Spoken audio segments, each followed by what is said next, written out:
Hi everyone, my name is Dr. Aissa. I'm a fitness-focused ortho-pelvic physical therapist. In this video, we're going to be going over the 5 biggest mistakes that women commonly make when starting their fitness journey. So, why are you starting your fitness journey? Is it to lose weight? Is it to gain better health? Is it to just feel better in your day-to-day? All of those are amazing reasons to start on your fitness journey. But my goal here is to help you sustain your fitness journey so that you, 1, see the results that you want, 2, you're able to keep this up for the course of your lifetime, and 3, so you don't experience any aches and pains along the way. Mistake number 1, don't go in the gym and just start off being a cardio bunny. Been there, done that. Don't do it. It does not help. So initially, if you are just starting off with some cardio is good. It's getting us moving, it's working our heart, but don't let that be the only thing that you're doing at the gym. So when you get into the gym, you're gonna see the lineup of all the cardio equipment. Yes, do it. Do it maybe for a warm-up. Do it maybe on like your days off just to get some extra movement in there. But do not make cardio your only thing that you're doing. One of the most common things that I hear, and which is true in most cases, in order to lose weight, we need to burn more calories than we can consume. Typically, we do this by decreasing the amount of food that we eat, increasing the amount of energy that we spend. A lot of the times we do this in cardio equipment, maybe walking, maybe high intensity exercises. But right now we're really gonna talk about to the people that are just starting off with like the cardio equipment, running, the elliptical, the stair climber, maybe the bike, things of that sort. So when we go in and we're just doing cardio, yes, we are burning more calories. So that is helping us burn more calories than we consume, especially if you are in some type of calorie deficit. But if this is the only thing that we're doing, what we are going to be doing is neglecting building muscle. So while we're continuously doing this cardio, while we continuously burn these calories, yes, it is going to help us decrease our weight, which is a primary goal of a lot of us. A lot of us go to the gym just to start to lose weight. But what we're not trying to do is lose muscle mass, because muscle is so important for everything in your body, including the function of your system and your metabolism. So if we're just doing cardio, we're taking a hit on those muscles, and we need those muscles. So if you are just going to the gym and you're just doing cardio, stop right there. So if you are just starting off, there are a whole bunch of machines that are available for you to use. If you don't have any machines available to you, maybe you're working out at home, there are so many different things that you're able to do at home, starting off with even a lighter amount of weight and progressing over time. You do want to be able to include cardio, but you want to include that strengthening aspect as well. And we do the strengthening aspect by lifting weight or adding some type of resistance into our workouts that we're doing. And when I say adding in strength training, I'm not talking about doing 30 bicep curls in a row. I'm not talking about doing 30 squats in a row. Yes, those are working your muscles, but that is not specifically working on building muscle, making your muscles bigger to eventually help you with those metabolic gains that you can get from building muscle. So when I say building muscle, I'm talking about overloading your muscle with some type of resistance. And you want to be in this, when you're starting off, I typically recommend 10 to 15 range. So that is what I recommend when just starting off. Over the course of time, once your body gets accustomed to these movements, once your body is able to do these movements a little bit better, that's when I typically start to reduce the amount of repetition and increase the amount of resistance. So staying in this 8 to 12 repetition range, sometimes maybe even 6 or so. This is what's gonna help us build more muscle. This is what's gonna help our body get stronger and help with more muscle. So yes, that we're getting stronger, but we're also getting these metabolic gains on top of that. So what do I mean by metabolic gains? When our body has more muscle, this is gonna increase our basal metabolic rate. This is how our body expends calories or how our body spends energy. If we have more muscle, we have a higher basal metabolic rate. So we're actually burning more calories just by having more muscle mass as opposed to having more fat. When we don't incorporate this strengthening aspect, what that's gonna do is gonna decrease our basal metabolic rate.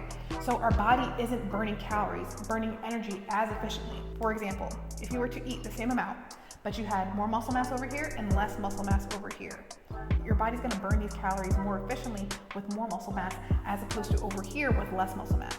Over here, the food that you eat, maybe you're eating it in a little bit more excess because your body isn't burning that off as well, and this might contribute to more fat storage. So this is also say, do your cardio. We need our cardio for this cardiovascular health, but don't go to the gym and make this your sole priority. We wanna incorporate cardio, but we wanna incorporate strength training as well. This leads me to number 2, going in with no plan. So, do you go in the gym and you just see a machine and you think, oh, that looks fun. I want to do those workouts today. Oh, I No. You need to go into the gym with a plan. We need this plan so that we're able to build over time. If we're going into the gym and we're doing a random workout at each time in the gym, we're just shocking our system each time, and we're never actually going to see any growth in this area. So we're never going to actually see growth in these muscles. We're not going to be able to see those strength gains. We're also not going to be able to see those metabolic gains. So if you are going into the gym with a random workout at each time that you go to the gym, you're not going to see the muscle gains that you might be trying to get. So if you are trying to gain a butt this year and you go to the gym, potentially work on your butt right here with one workout, maybe the next day you're doing another one, and each time that you go to the gym you're doing something different, you're not going to see as much gains as if you had a specific plan where you're strategically doing the same thing each time you go to the gym, but gradually progressing over time. This is also to say, if you go to the gym, you should be gradually progressing over time. You don't need to be cranking up the weight every single time that you go to the gym. Our bodies take time to adjust and time to grow muscle. So each time that you go to the gym, yes, go in with a plan, but make sure you're not increasing it every single time. So yes, go in with a plan, but make sure you're not increasing it every single time. Yes, you're going to see progressions over the course of time, but just again, make sure it's not every single time. Good components of a workout is going to consist of a warm-up. So these are going to be movements that are going to kind of get your body prepared for what you're about to do, get your body nice and warm. The workout should be similar to what you're about to do in your workout as well. I like to structure the bigger workouts first, things like squatting, deadlift, if you're doing like pull down variations. Typically we do those first just because they have a higher energy expenditure and they're using more muscles. And so these are typically some of the hardest things that you're doing. Prioritize them first in our workout. Then we can start to do things that are maybe unilateral, so maybe you're doing like lunges or something like that, and then the isolation exercises at the end. Make sure at the end you're doing some type of cool down so that you're able to bring your body back down into this resting, healing position so you are not amped up all day. Number 3, not addressing nutrition or addressing it properly. So if you just plan on going to the gym to work out and you're not addressing your nutrition, you are absolutely doing your body a disservice. They say it's 90% of what you do in the kitchen and 10% of what you do in the gym. I don't know how accurate that percentage is, but eating properly is going to be vital in reaching any of your health and fitness goals and making sure that you're able to continue this long term. So please make sure that you are addressing the nutrition. So I made a video a week or 2 ago, so make sure you go back and watch that video if you have questions on nutrition. But please make sure you are addressing your nutrition, because if you're not going to build the muscle like you're trying to do. You're not going to be able to lose the body fat that you're trying to do. You might see aches and pains as a result of this because you're not getting in the proper nutrition that your body needs to heal. This is all to say, make sure you address your nutrition. Mistake number 4, aches and pains and you just keep ignoring them. Aches and pains along the way. This is your body telling you, hey, look at me. Take a second, just look at me, do something, show me some love. So if you're experiencing some aches and pains along the way, don't stop and don't completely rest. I want you to keep going, but make sure you're addressing why these things are hurting in the first place. So like I said, I am a physical therapist. This is what I do. I help aches and pains along the way. But things that can help to address these aches and pains is making sure that you're getting in a proper warm-up. So you're warming up these specific areas that you know might bother you a little bit, and make sure you're addressing your form in your workouts. So if you're doing your workouts incorrectly, you might be overstraining some of the areas that might be a little bit painful.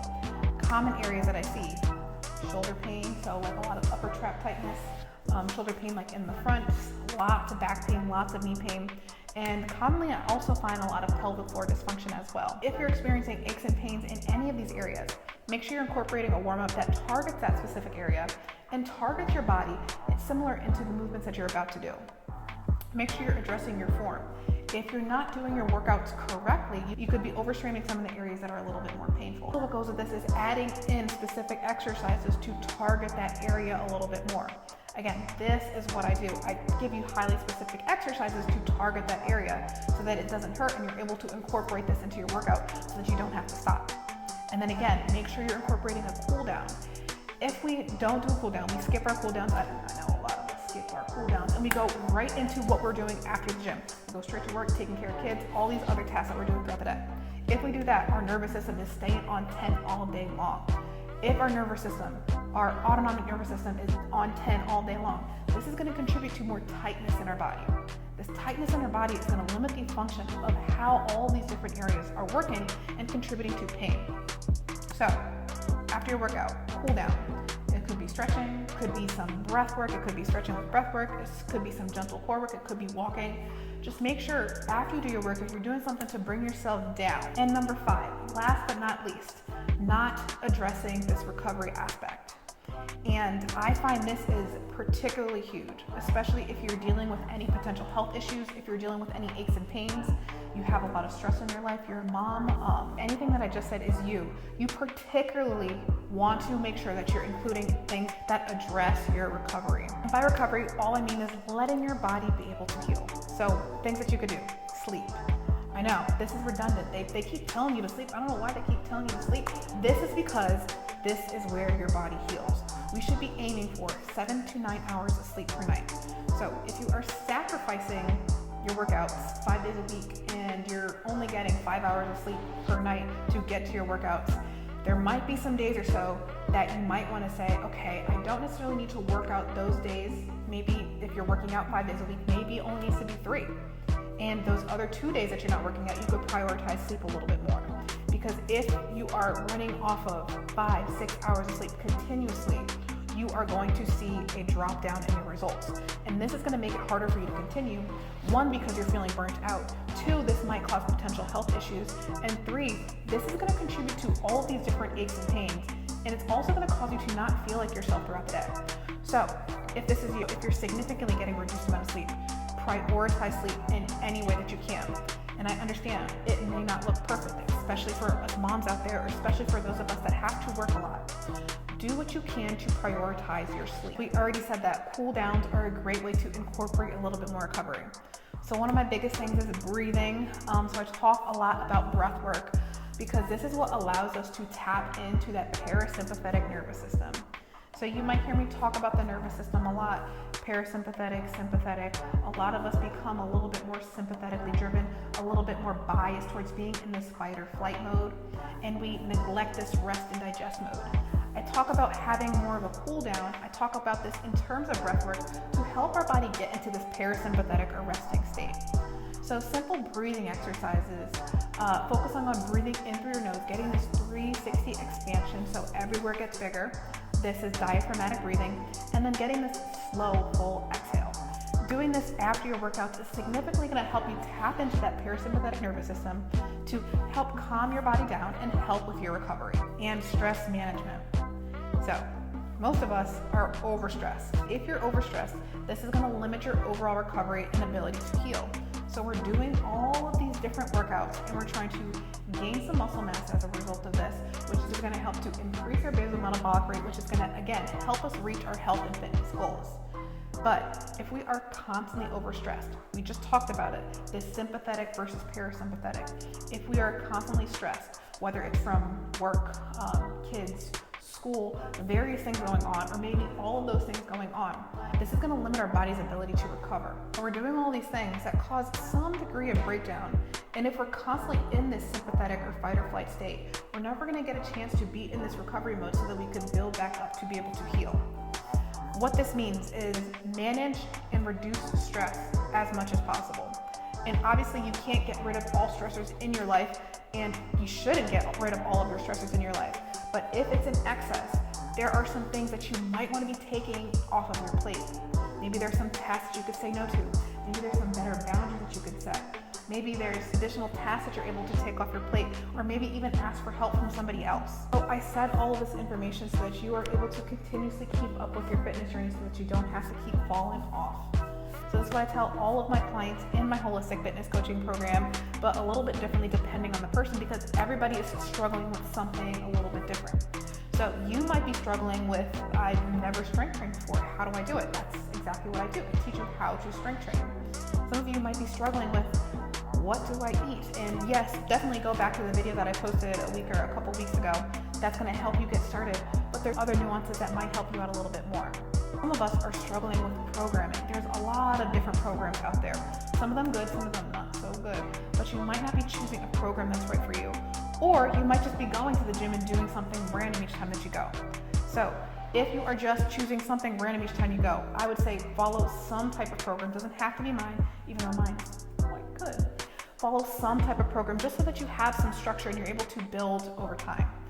If you are struggling with aches and pains, do not continue to ignore it. There are things that you could do to help those aches and pains and also get these things stronger so that it does not stop you in your fitness goals, because it should not have to.